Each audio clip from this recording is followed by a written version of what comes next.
Welcome to episode 1 of this mini-series on arms control and disarmament. I'm your host, Ashley Müller with the Geneva Center for Security Policy, and in this episode, we will look at an overview of arms control and disarmament, and data for arms control and disarmament verification with Marc Finaud, Head of Arms Proliferation at the GCSP.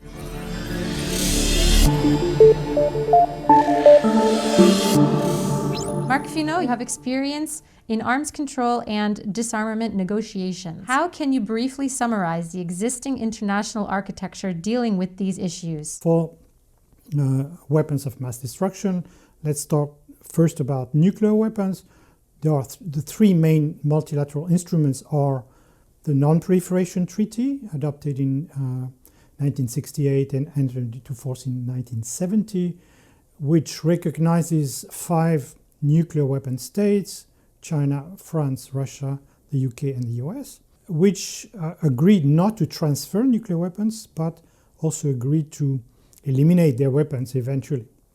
And the non-nuclear weapon states agree not to acquire nuclear weapons in exchange for this nuclear disarmament, but also cooperation in peaceful uses of nuclear energy. And there is an agency monitoring compliance with these commitments by the non-nuclear weapon states, which is the International Atomic Energy Agency in Vienna. Then there is the Comprehensive Test Ban Treaty, CTBT, adopted in 1996, but still not in force because it lacks ratification by a number of nuclear and non-nuclear weapon states.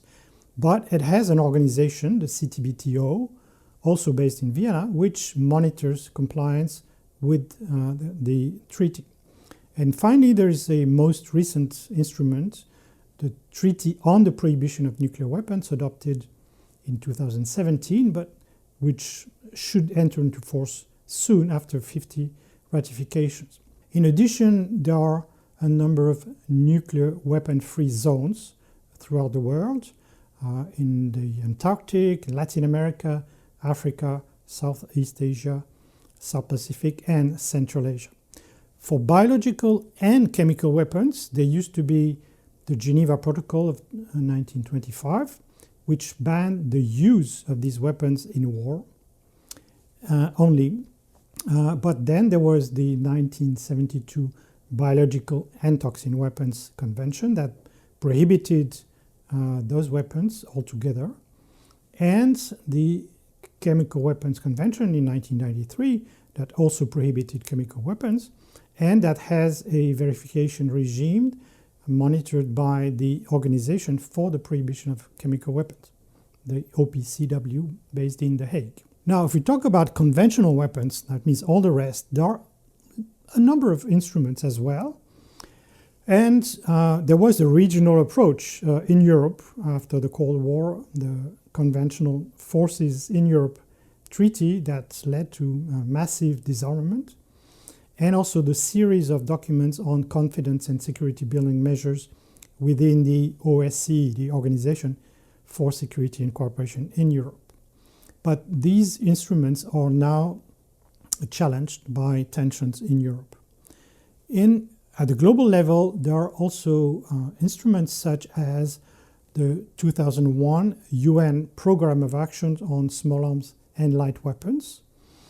There is the Firearms Protocol, there is the International Tracing Instrument, and more recently the Arms Trade Treaty that regulates trade in conventional armaments.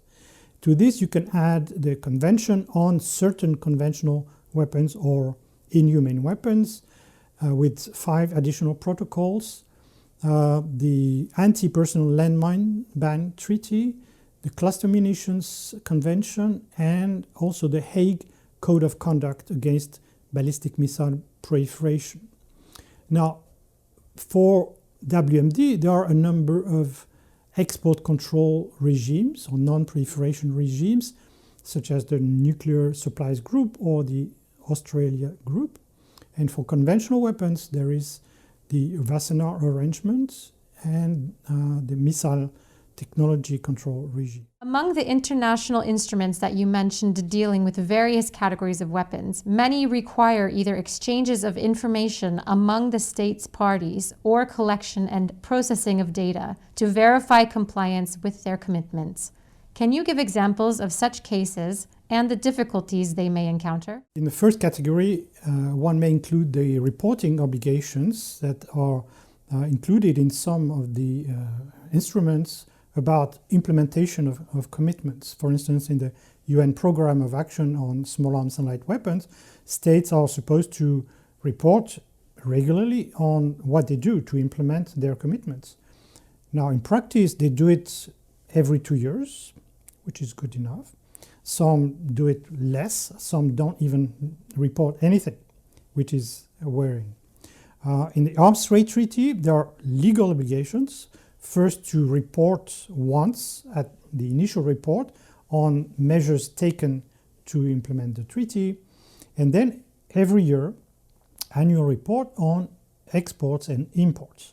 Now, it was revealed by the Secretariat of the Arms Trade Treaty at the last Conference of States Parties that 24% of states parties still haven't sent their initial report, while the treaty has been in force already for 6 years. And out of those that sent their reports, the annual reports, only 47% have sent them in time. So, and then there's a declining trend, and there's also an increasing trend of the number of reports that are kept away from the public, that are kept confidential. So it's a worrying trend, for the sake of transparency, which doesn't allow parliaments or civil society to exercise their oversight. In the other category, in terms of data verification of arms control and disarmament agreements, of course, when this is mandated to international organizations, those organizations require to collect data either from the states parties, the member states, or from other sources, including their own investigations or on-site inspection. This is the case for the IAEA, which monitors nuclear safeguards, or the OPCW for chemical weapons, or the CTBTO for nuclear testing. For instance, there was the case when the IAEA, because it lacked this information, this data, was not able to detect the Iraqi secret nuclear weapons program.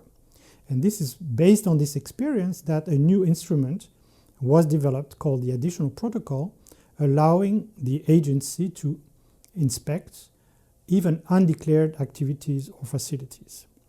So if you take the case of biological weapons, there is no organization, there are actually no verification regime for the convention.